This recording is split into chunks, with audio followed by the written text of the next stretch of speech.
Hey everyone, and welcome. Today, we're getting into something that's on a lot of our minds. How in the world do you build a healthy, stable, and honestly, an empowering relationship with money, especially in a world that feels more complicated than ever? All right, let's jump right in. So just think about this for a second. You're finally earning good money, maybe more than ever before. Opportunities are opening up. But for some reason, that feeling of financial stress isn't going away. In fact, it might even be growing. If that sounds familiar, trust me, you are not alone. It's a weird paradox a lot of us are dealing with right now. So to really get what's going on, we got to zoom out a little and look at the big picture. We're in this new financial world that is just full of opportunity. But yeah, it comes with a whole new set of pressures. I mean, think about it. Massive initiatives like Saudi Vision 2030 are kicking off this huge wave of economic growth. And for so many young people, that means getting into jobs with better pay and more career paths than their parents ever had. But, and this is the big but, this new prosperity brings its own unique set of challenges. And that, right there, is the whole point. The real goal isn't just about making more money. It's about building a genuinely healthy relationship with your money. Finding that sweet spot where you can enjoy modern life, but still stay grounded with some smart, timeless financial wisdom. And these pressures are no joke. We're surrounded by this culture of consumerism that's always telling us to buy, buy, buy. Getting credit is easier than ever, buy now, pay later is absolutely everywhere. And then you've got the social media pressure cooker making it feel like you have to keep up. It's a lot. So, to handle all of this, we need to go deeper than just a budget spreadsheet. It's time to get into the psychology of our own spending. And it all starts with two really simple but incredibly powerful ideas: needs versus wants. First up, we've got our needs. Think of these as the absolute non-negotiables. They're universal, they're objective, they're the stuff you literally need to survive. We're talking food, water, a roof over your head, and feeling safe. The basics. Now wants are a different story. A want is the specific flavor you'd like your need to come in. So you need to eat, but you might want that gourmet burger from the super trendy spot downtown. Wants are totally personal, they're subjective, and they're shaped by everything from our culture to the ads we saw 5 minutes ago. So let's just break this down. Needs are all about survival. Wants are about satisfaction. Everybody needs shelter, that's objective. Wanting a luxury apartment with a view, that's subjective. Seriously, getting this difference straight is the foundation for everything else. But here's where it gets really, really tricky. The biggest financial trap you can fall into is when that line between needs and wants gets blurry, when our wants start dressing up and pretending to be needs. And that leads to a very common and very sneaky little thing called Lifestyle creep. You might have heard it called lifestyle inflation.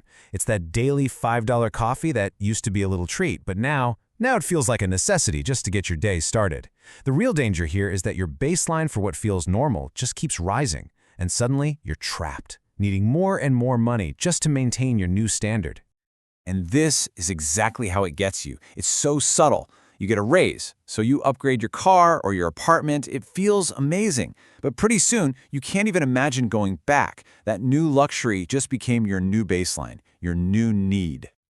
Okay, so we know the traps. Now it's time to kind of turn the spotlight on ourselves. Let's do a quick, honest self-check to see where you actually stand when it comes to financial awareness. But first, what are we even aiming for? Well, real financial awareness, or al-wa'i al-mali, isn't about being stingy or cheap, not at all. It's about having the knowledge and the clarity to make smart choices with your money that actually move you closer to your real long-term goals. So, time to get a little personal. There's no judgment here, okay? This is just for you. As I go through these next questions, just think about your own habits and give yourself an honest answer. Okay, first two. Do you actually sit down and create a plan for your money each month? A budget? And second, what's your situation with debt? Are you staying clear of it? Or if you do have some, do you have a real active plan to get rid of it? And what about a safety net? Do you have money tucked away specifically for those life happens moments? A surprise car repair, an unexpected bill? And more to the point, do you even know how much you need for that fund? Now, hey, if you answered no to some of those, please don't stress. That's actually the first step, just knowing where you are. So now let's switch gears and talk about the solution. Let's look at the practical toolkit you need to build that awareness and take back control. These are basically the 4 pillars of a strong financial house. Budgeting is what gives you control. Saving is how you prepare for the future. Managing debt is how you free yourself from all that weight. And investing, that's how you actually grow your wealth over the long haul. They all have to work together. Let's just circle back to that emergency fund for a minute, because it is that important. If you take one number away from this, let it be this one.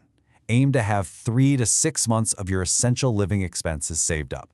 This is your financial shield. It protects you from pretty much whatever curveballs life decides to throw.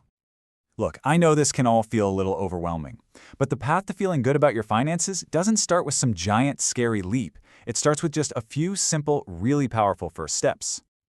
So here it is, your action plan. Don't put it off. Today, right now, find an app and just start tracking where your money goes. Sketch out a simple budget for next month. Open up a totally separate savings account, and then move something, anything, into your new emergency fund. Seriously, the amount you start with doesn't matter nearly as much as starting the habit. I want to leave you with this old, powerful piece of wisdom. Money is a good servant, but a bad master. Ultimately, the whole point of all this, of budgeting, of saving, of learning, is to put yourself firmly in the driver's seat. It's about making your money work for you.